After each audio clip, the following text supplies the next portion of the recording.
வணக்கம், வாழ்த்துக்கள். ரொம்ப சந்தோஷமான ஒரு விஷயம்.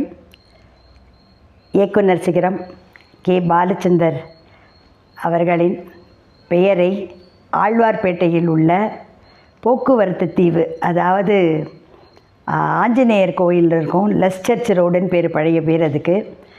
அதற்கு நடுவில் அவருடைய பெயரை பதிப்பதற்கு தமிழக முதல்வர் ஸ்டாலின் அவர்கள் அதற்கு அனுமதி அளித்ததற்கு பாலச்சந்தர் சாரின் ரசிகர் மன்றமும் மற்றும் சினிமா உலகத்தைச் சேர்ந்த நானும், ஏன்னா அவருடைய படங்கள் நிறையா பண்ணியிருக்கேன், நானும் நன்றியை தெரிவித்துக் கொள்கிறேன், பெருமைப்படுகிறேன், சந்தோஷப்படுகிறேன். அந்த விழாவை எதிர்பார்த்து கொண்டிருக்கிறோம். வணக்கம், நான் ராதா ரவி பேசுகிறேன். எங்கள் கேபி சாருக்கு நினைவாக அந்த நம்ம வீடு பக்கத்துலேயே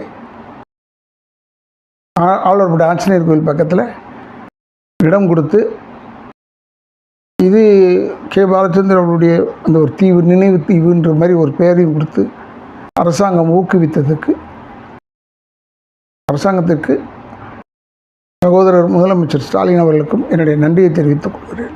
இதையெல்லாம் செய்கிறது யாருன்னா கே. பாலச்சந்தர் ரசிகர் சங்கம். அவருடைய தலைவர் சகோதரர் ராஜேஷ் அவர்கள். பட் இதெல்லாம் எங்களெல்லாம் எடுத்து கொண்டு எல்லாமே இன்னும் பெருசாக ஆக்குனது பாபு, எங்கள் சுகுணாமாவுடைய பையன். அவன் அவர்கிட்ட இருந்ததுக்கு அதெல்லாம் உண்மையிலே பாராட்டணும். வணக்கங்க. ஆமாங்க, உங்கள் பூவிலங்கு மோகன் தான் பேசுகிறேன். கே. பாலச்சந்தர் ரசிகர்கள் சங்கம் சார்பாகவும் என் சார்பாகவும் மாண்புமிகு தமிழ்நாடு முதலமைச்சர் அவர்களுக்கு முதற்கண் என்னுடைய நன்றிகளை நான் தெரிவிச்சுக்கிறேன். பூச்சி முருகன் சார், அப்போ அவரை நம்ம மறக்கவே முடியாது. அவ்வளவு இந்த ப்ரொசீஜர்ஸ் எதுக்கு மறக்க முடியாதுன்னு சொல்கிறேன்னா, ஒவ்வொன்றுத்துக்கும் எப்படி பண்ணணும், என்ன ப்ரொசீஜர்ஸ் எல்லாமே முறையாக இருக்கணும். முறையாக இருந்தால் தான் சிஎம் கிட்டே நீங்கள் போக முடியும், முறையாக இருந்தால் தான் சிஎம் அதை பார்ப்பார் அப்படின்னு எல்லாமே அவர் சொல்லி, அதுக்கு தகுந்த மாதிரி பாபு ஒன்று ஒன்றா பார்த்து அப்புறமா அது அவர் மூலமாக அது போய் சிஎம் அதை பார்த்து அவர் சாங்ஷன் பண்ணிட்டார். கவர்மெண்ட் ஆர்டர் நம்மளுக்கு வந்துடுச்சு. இதில் கவிதாலயா பாபு அவ்வளோ உழைச்சிருக்கார்.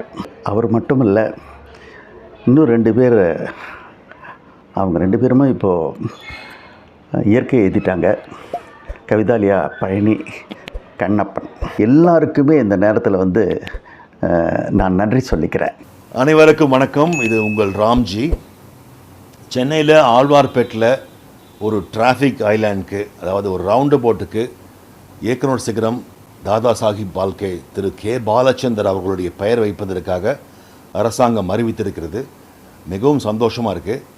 இந்த நேரத்தில் நான் மாண்புமிகு முதலமைச்சர் திரு ஸ்டாலின் அவர்களுக்கும் சென்னை மேயர் அவர்களுக்கும் என் சார்பாகவும் திரு கே. பாலச்சந்தர் ரசிகர் சங்கம் சார்பாகவும் நன்றியை தெரிவிச்சுக்கிறேன். என்றென்றும் கேபி சார் புகழ் வாழ்க.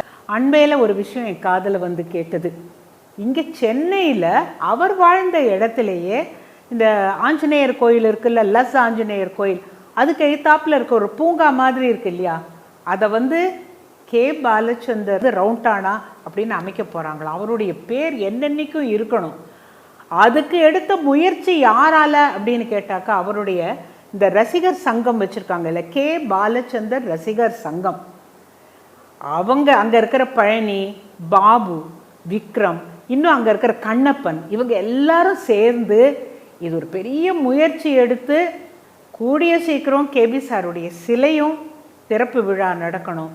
உலகம் பூரா அவருடைய புகழ் பரவணும். என்றென்றும் கேபி சார் புகழ் வாழ்க. வணக்கம். இயக்குனர் சிகரம் கேபி அவர்களின் நினைவு சின்னமாக ஏற்படுத்தக்கூடிய இந்த சதுக்கும் முதல்ல இந்த கேபி ரசிகர் சங்கத்துக்கு நான் நன்றியை தெரிவித்துக் கொள்கிறேன். நடிகர் ராஜேஷ் அவர்கள் தலைமையில் திரு பாபு அவர்கள் முயற்சி அழகாக இப்போ இன்னைக்கு திருவணியாக போகிறது. பூவிலங்கு மோகன் போன்றவர்கள் இதற்கு மிகவும் முக்கியமாக உதவி புரிந்த திரு பூச்சி முருகன் அவர்களுக்கும் நன்றியை தெரிவித்துக் கொள்கிறேன். இந்த தருணத்தில் மிக மிக பெரிய நன்றி. அதாவது ஒரு ஒப்பற்ற மகிழ்ச்சியோடு நாங்கள் இருக்கிறதுக்கு இது காரணம் வந்து இந்த மாண்புமிகு முதல்வர் அவர்கள் ஸ்டாலின் அவர்கள் வந்து இதற்கு வந்து ஒப்புதல் அளித்து ஒரு ஜீவோ போட்டதுக்கு எங்களுக்கு ரொம்ப ரொம்ப மகிழ்ச்சியாக இருக்கிறது. நமது தமிழக முதல்வர் அவர்களுக்கு வந்து பிரத்யேக நன்றியை தெரிவித்துக் கொள்கிறேன். இந்த இயக்குனர் சிகரம் கேபி அவர்களின் நினைவு சின்னம் அது தூங்க இருக்கக்கூடிய நாளில் அது ஏற்படுத்தக்கூடிய நாளில் எதிர்பார்த்து கொண்டிருக்கிறோம். எல்லோருக்கும் நன்றி.